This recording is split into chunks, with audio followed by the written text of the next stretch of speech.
আসসালামু আলাইকুম। এই যে দেখতে পাচ্ছেন, এটা হায়ার ব্র্যান্ডের একটি সিঙ্গেল ডোর ফ্রিজ। এটা 5 স্টারের উপরে রেটিং আছে, 2026 মডেল, 190 লিটার।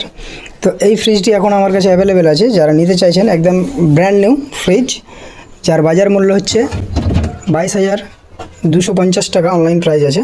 বাট আমার কাছে পেয়ে যাবেন মাত্র আর মাত্র একদম অফার প্রাইজের মধ্যে মাত্র 13,999 টাকায়। এর যদি বলেন যে প্রবলেম কী, এটা হচ্ছে ফ্যাক্টরি আউটলেট প্রোডাক্ট। এক কথায় মানে একদম ফ্রেশ মাল, বাট ফ্যাক্টরি আউটলেট। যে মালগুলো আপনার ফ্যাক্টরিতে আসার সময়, এক জায়গা থেকে আরেক জায়গায় যাওয়ার সময় ডেন্ট বা স্ক্র্যাচ হয়ে যায়। যেমন এই ফ্রিজটার সমস্যা হচ্ছে এই জায়গাতে শুধু অল্পটুকু ডেন্ট আছে। যদি আপনি এই জায়গাটাকে স্যাক্রিফাইস করতে পারেন, তাহলে অনেক টাকা আপনার সেভ হচ্ছে। হচ্ছে আপনার একদম ব্র্যান্ড নিউ ফ্রিজ, কিন্তু নট ইউজ, দেখছেন একদম ইনট্যাক্ট, এখনও স্টিকারগুলো কিন্তু ছড়ানো হয়নি। এই হচ্ছে ফ্রিজের কন্ডিশন। আপনারা যারা নিতে চাইছেন অবশ্যই যোগাযোগ করবেন আমার সাথে।